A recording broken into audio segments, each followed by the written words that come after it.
When you're filming videos, your set matters. What you choose to include in the background tells the viewer a lot about you. In today's video, we're doing a set audit.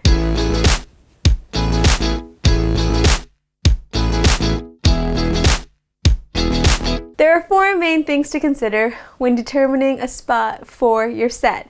The first one is, where is your biggest source of light? You don't want to be fighting the sun on a sunny day. Instead, you want to use it to your advantage. So look around your house and try to find a place where you can face a window and there's still a nice background behind you.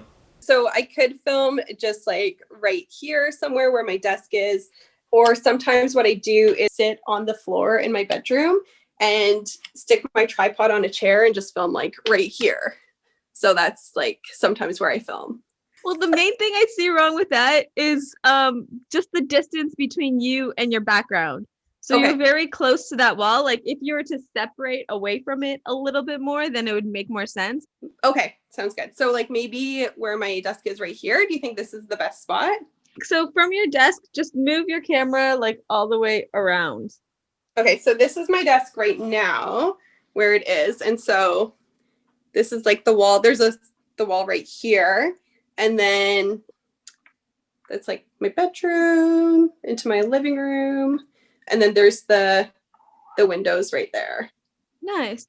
Number two is an interesting background. You want to find something that has depth to it, that isn't just you against a wall. If you're facing this way, then you have that big long window and then those doors. But if you rotate it a little bit more towards your living room, like rotate, then you have like more of like a dynamic thing behind you. So it shows that you're like in a bigger room. My condo is just giant.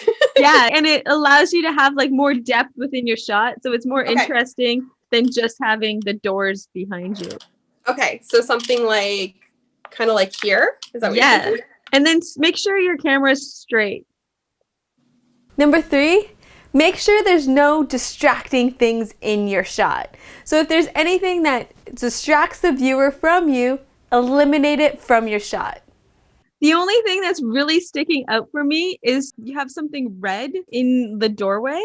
Oh, you know what? There's balloons up because it was my son's birthday last week.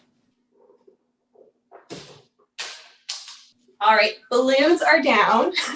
Awesome. And then put the chair back. Oh, and the chair back. Thank you. Your shirt matches your comforter. Is your color blue? No, it's actually pink, but I don't have pink covers for my bed. Blue contrasts pink really nicely, but you could always wear like a pink shirt or get a pink sheet or something you could put on top of your bed, because then that would like give that spice. And can you just, this is going to bother me, can you just like straighten your bed sheet? Like just for sure. Nice. And then come closer. How you were? I like that. What do you think of that shot so far? That's nice. It's like, it's a little bit more interesting than just like the plain white wall that I had. And number four, spice it up with things that are on brand. So if your brand is pink, add pink elements. If your brand is blue, add a blue light behind you. Make sure that your brand shows within your set. What do you think? I think the yellow might be a little bit off. So you can get one of these lights, so like the LED, and it's like, it's more powerful and it's tiny, so you can adjust it and you can position it onto the wall. Or because you have that lamp already there, it could just be an LED light bulb that changes colors. I love that idea. So easy. I'm just looking at like the details within your shot. You could always put something on the TV as well, like your logo. Oh, fancy. Or like an Easter egg within your videos. So every time have it different. And then people could be like, oh, today she had a fireplace, or today she had this cool design. So it's something that you can play around with. So let's see your ring light. Let's see if that like helps. Yeah, let me just plug it in here.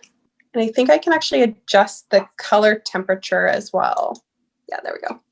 Because the light that's coming in from the window is daylight balanced, so it's more of a white light. you're going to want to keep the LED ring light to have the same color temperature as outside, because if you have conflicting color temperatures, it doesn't look as good.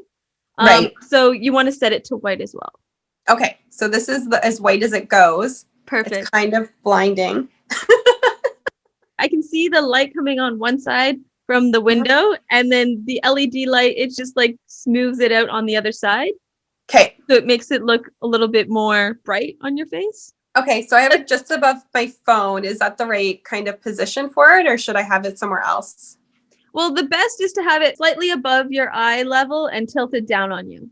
And what I would also do is, because what you're trying to do is you're trying to sandwich yourself between your two lights. So you're trying to sandwich yourself between the window and you're putting the other light on the other side. So maybe move the light so it's more onto the side opposite of the window.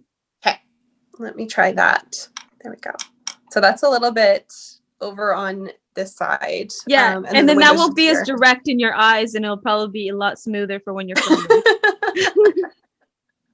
Looking into this thing. It does look bright on like the window side. Mm-hmm. Can you close the blinds a little? Yeah, I just closed this blind, like actually closed it. Yeah. That's the one we needed. Perfect. I would have never thought about this. So I think this is so valuable for people just to like play with their angles and get an expert's opinion, obviously, because I could play with my angles and I'd have no idea what I was looking for. So thank you so much, Ida, for helping me out. And my set looks so much better now that you've had your hands on it. Well, I'm happy to help. And I can't wait to see your videos with your new set. Thank you. Bye. Bye. Thank you for watching my video. Please give it a like, or better yet, leave me a comment. If you want to see more tips on video production for your online course, make sure you subscribe. Until next time, peace!